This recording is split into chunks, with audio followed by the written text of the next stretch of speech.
আজকে হলো শনিবার আর আজ জন্মাষ্টমী উপলক্ষে সকালবেলা হচ্ছে আলু কষা আর লুচি। তো তার জন্য আমি এখন আলুটা ভাজছি, মানে আলুর কষাটা আমি করব। আর আজকে আমি উপোস করে আছি, পাখিরা খাবে আর কি। এই দেখো আলু এখন ভাজা হচ্ছে, এদিকে মশলা সব রেডি হয়ে গিয়েছে। আজকে সকালবেলায় ঘুম থেকে উঠে পড়েছি, আর উঠে পড়েই যেটা প্রথম কাজ ছিল ঠাকুর আসনটা ভালো করে পরিষ্কার করে নেওয়া। আর ঠাকুরের জন্য যে বাসনপত্র বার করেছি সেগুলোকে ভালো করে ধুয়ে মেজে নেওয়া।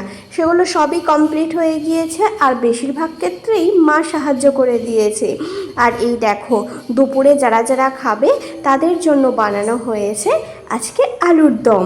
আর মা ওইদিকে তাল ছড়তে বসে গিয়েছে। আমাদের তাল ছড়ার জন্য সেরকম কিছু ছিল না, সেই জন্যই এই প্লাস্টিকের ঝুড়িটাতেই তাল ছড়া হচ্ছিল। আর দুপুরবেলা স্নান করা হয়ে গিয়েছে, আজকে আমি শাড়ি পরে নিয়েছি, গোপুর জন্মদিন বলে কথা। আর দুপুর থাকতে থাকতেই আমরা বসিয়ে দিয়েছিলাম ঠাকুরের ভোগ। এদিকে হচ্ছিল ভোগের প্রসাদ খিচুড়ি, আর ওইদিকে হচ্ছিল ভাজি। আর এই যে এত গরম পড়েছে আজকে, সে কি বলবো। আর ফ্যান চালিয়ে তো রান্না করা যায় না না, সেই জন্যই আর কি ঘেমে নিয়ে একেকার অবস্থা হয়ে গিয়েছে, খুব গরম লাগছিল। আর মাকে বললাম তুমি এবার একটু রেস্ট নাও, আমি এবার তালের বড়াগুলো করি। আর একটু তালের লুচিও করেছি। আর সন্ধ্যাবেলা গপুকে সাজাতে বসে গিয়েছি, সন্ধ্যাবেলাই হবে গোপুর পুজো। আর এই দেখো আমাদের গোপু সোনাকে নতুন জামা কাপড় পরে কি সুন্দর লাগছে।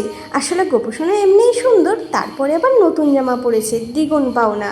আর এই যে গোপু সোনার জন্য এই ছোট্ট সামান্য আয়োজন করেছিলাম, ওই কিছু ভাজাভুজি আর ফল দিয়েছিলাম। আর এই দেখো পুজো শেষ হতে হতে প্রায় 8টা বেজে গিয়েছিল।